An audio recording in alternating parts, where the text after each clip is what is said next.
Soya Ching's ഇങ്ങനെ ഉണ്ടാക്കിയാൽ നിങ്ങൾക്ക് എന്തായാലും ഇഷ്ടപ്പെടും കേട്ടോ. അപ്പോൾ നമുക്ക് റെസിപ്പി ഒന്ന് നോക്കിയാലോ.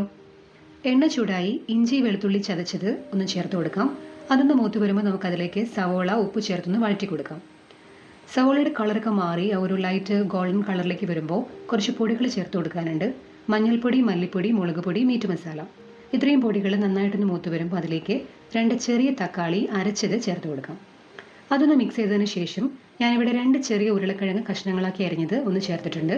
അതൊന്ന് മിക്സ് ചെയ്തതിന് ശേഷം ആവശ്യത്തിന് വെള്ളവും ചേർത്തിട്ട് അടച്ചു വെച്ചൊന്ന് കുക്ക് ചെയ്തെടുക്കാം. ആ സമയം കൊണ്ട് ഞാനിവിടെ സോയാ ചിങ്സ് ഫ്രൈ ചെയ്തിട്ടുണ്ട്. ഉപ്പും മുളക് പൊടിയും ചേർത്തിട്ടാണ് സോയാ ചിങ്സ് ഫ്രൈ ചെയ്തത്. അത് നമുക്ക് ഇതിലേക്ക് ചേർത്ത് കൊടുക്കാം. ഇനി നന്നായി ഒന്ന് മിക്സ് ചെയ്ത് പിന്നെയും അടച്ചു വെച്ചൊന്ന് കുക്ക് ചെയ്യാം. ഇനി നമുക്ക് ഇതിലേക്ക് ടൊമാറ്റോ കെച്ചപ്പ് ചേർത്ത് കൊടുക്കാനുണ്ട്.